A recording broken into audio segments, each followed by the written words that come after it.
Una, immediately nung nalaman ko yon at na may pinangalan si Congressman Leandro Reviste at nagpapasalamat ulit tayo sa kanya. No? Dahil ang importante dito, transparency. No, kailangan talaga, lalo na para sa mga taga-gobyerno, na open book ang buhay ng mga taga-gobyerno. Ganun talaga eh. No, ganun talaga. Kaya kinausap ko agad-agad si Undersecretary Ary Perez.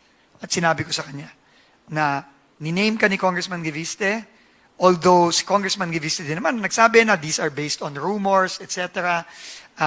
May mga narinig siya o binabase din niya sa mga dating mga balita o kung ano man. Kinausap ko si Undersecretary Perez at sinabi ko, iimbestigahan natin ito. Kasi yun ang kabilin-bilinan ng Pangulo sa atin.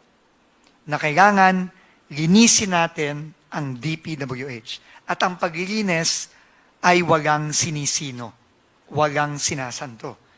Kahit na dati nang nandyan, wala na dyan, nag-resign na, dating administrasyon, o kahit yung mga taong ako mismo ang nagdala. Wala tayong sinisino. At kailangan, yun ang gagawin natin. At kinausap ko sinabi ko yon diretsahan kay Undersecretary Perez. Pero, ang sinabi niya sa akin, unang-una, wini-welcome niya yon, pero ayaw niyang makasagabal at ayaw niyang maging distraction ito dahil alam niya na napakabigat ng kailangan nating gawin at siya ay nag-tender ng irrevocable resignation. At ito, syempre, ay tinanggap ko na. So, as of today, hindi na po parte si Undersecretary Perez sa DPWH. Siya mismo ay nagkusa at rinirespeto natin yung desisyon niya. Pero, syempre, yung investigasyon, tuloy pa rin yun. Kagaya ng mga iba ding nag-resign, tulad nila Yusek Cabral, nila Yusek Bernardo, Yusek Ayapana, even Secretary Bunuan, lahat yan.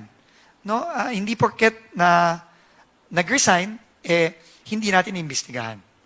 No, lahat yan kailangan imbestigahan. At yan ang gagawin natin. Kasi yun ang trabaho na binigay sa atin ng ating Pangulo.